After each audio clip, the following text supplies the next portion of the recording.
Bonjour et bienvenue sur Espérance TV dans notre programme 100 jours de prière en partenariat avec l'Institut de la Voix de l'Espérance. Merci, chers internautes, de nous rejoindre pour notre temps de méditation et de prière.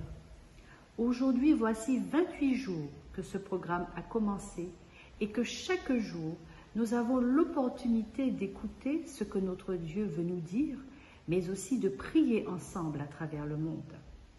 Ce monde ravagé par la pandémie du Covid-19, ce monde en désarroi face à ce virus inconnu et si destructeur, ce monde dont les habitants ne savent où donner de la tête. Mais silence, écoutons les paroles de l'apôtre Paul aux Philippiens au chapitre 4 et les versets 6 et 7. Ne vous inquiétez de rien, mais en toutes choses, faites connaître vos besoins à Dieu par des prières et des supplications, avec des actions de grâce, et la paix de Dieu, qui surpasse toute intelligence, gardera votre cœur et votre pensée en Jésus-Christ. Allons en paix malgré la tourmente et soyons fortifiés par la parole de notre Seigneur, comme nous le demande le thème du jour. Notre texte aujourd'hui se trouve dans Hébreux 4 au verset 12. Lisons ensemble. Car la parole de Dieu est vivante et efficace, plus tranchante qu'une épée quelconque à deux tranchants, pénétrante jusqu'à partager âme et esprit, jointure et moelle. Elle juge les sentiments. La parole de Dieu est vivante et efficace, dit ce verset. Qu'est-ce que cela signifie? Analysons un peu. Vivante, comme le Dieu vivant dont elle procède, comme son esprit qui agit par elle et qui par elle crée la vie dans les âmes. C'est par elle, n'est-ce pas, qu'il a appelé à l'existence les choses qui n'étaient pas.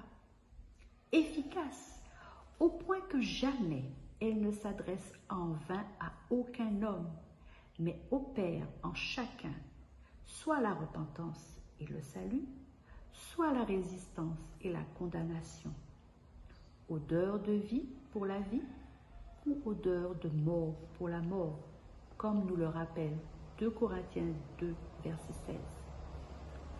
En effet, la parole perce cette cuirasse d'illusions, d'orgueil, de subterfuge, d'égoïsme, de mensonges dont l'homme s'enveloppe devant Dieu. Personne ne peut rester insensible à l'action de la parole de Dieu. Voilà à proprement parler le but de l'action pénétrante de la parole en l'homme. Elle porte la lumière dans sa conscience, elle condamne et absout, elle tue et donne la vie. Chers internautes, dans Testimonies to Minister and Gospel Workers, à la page 143, Ellen G. White nous parle de cette arme puissante en ces termes. Oh, que les hommes craignent le Seigneur, qu'ils l'aiment, et que les messagers de Dieu ressentent le fardeau des âmes qui périssent. Alors, ils ne se contenteraient plus de parler, mais posséderaient la puissance de Dieu qui vivifierait leurs âmes et leur cœur brûlerait du feu de l'amour de Dieu. De faibles, ils deviendraient forts, car ils seraient des acteurs de la parole. Ils entendraient la voix de Jésus disant « Voici, je suis toujours avec vous ». Jésus serait leur maître, et la parole qu'ils prêcheraient aurait un effet rapide et puissant, plus tranchant qu'une épée à 2 tranchants. Je trouve que Hébreux 4 et le verset 12 nous poussent vraiment à la réflexion. Qu'en pensez-vous? En analysant ce verset, je me pose la question suivante. Comment la parole de Dieu peut-elle transpercer mon cœur? Peut-elle transpercer votre cœur? Lors de votre récente lecture, avez-vous été convaincu par la parole de Dieu? Avez-vous agi selon votre conviction ou ignorer cette voix douce et insistante du Saint-Esprit? Je vous invite à partager vos pensées avec quelqu'un. Ensuite, priez pour que qu'en tant que peuple, nous ne nous bornions pas à écouter et à aimer la parole, mais que nous cherchions aussi à la vivre. Aujourd'hui, nous rendrons grâce à Dieu à travers notre foi, en louant le Seigneur pour la riche moisson d'hommes qu'il apportera en réponse à l'événement d'évangélisation. L'espoir se réveille. Pour rappel, cette campagne a débuté le 17 avril sur le site www.discoverhopeawakens.com. En remplacement de la série d'évangélisation, il est écrit, qui aurait dû avoir lieu à Indianapolis lors de la conférence générale. Louons donc le Seigneur pour les décisions qui ont déjà été prises pour Christ. C'est le moment de prier. Mais avant de le faire, permettez-moi de vous présenter les différents sujets de prière retenus aujourd'hui. Prions pour ceux qui, au milieu de la crise du Covid-19, se battent eux-mêmes ou ont des proches qui luttent contre la maladie.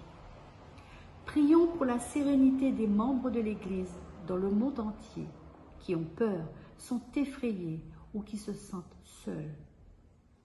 Prions pour les millions de personnes qui luttent au Moyen-Orient, dans les pays comme l'Iran, l'Afghanistan et le Pakistan. Prions pour qu'au milieu de cette crise, Dieu ouvre à la vérité de nombreux cœurs. Prions pour les nouveaux plans de la session reprogrammée de la conférence générale qui aura lieu du 20 au 25 mai 2021 à Indianapolis. Prions pour que la session soit profondément empreinte de spiritualité, focalisée sur la mission et que le Saint-Esprit en ait le plein contrôle. Prions pour que la dernière pluie se déverse sur l'Église et que le travail puisse être achevé afin que nous puissions rentrer à la maison. Prions ensemble. Notre Père Céleste, nous voulons te remercier pour cette nouvelle occasion que tu nous donnes de prier ensemble à travers le monde et à la Martinique. Nous te présentons tous ces sujets de prière. Nous te les remettons. Toi seul, toi seul, sais ce qui doit être fait. Aie pitié de nous, aie pitié de tous tes membres, de tous ceux qui veulent te suivre. Accompagne-nous, fortifie-nous et aide-nous à étudier ta parole sainte et véritable. Nous t'avons prié, non pas que nous en soyons dignes, mais au nom de ton Fils Jésus et pour ta gloire. Amen. Je vous remercie une fois de plus pour l'écoute que vous m'avez accordée et je vous dis, soyez confiants, Dieu est aux commandes. À bientôt.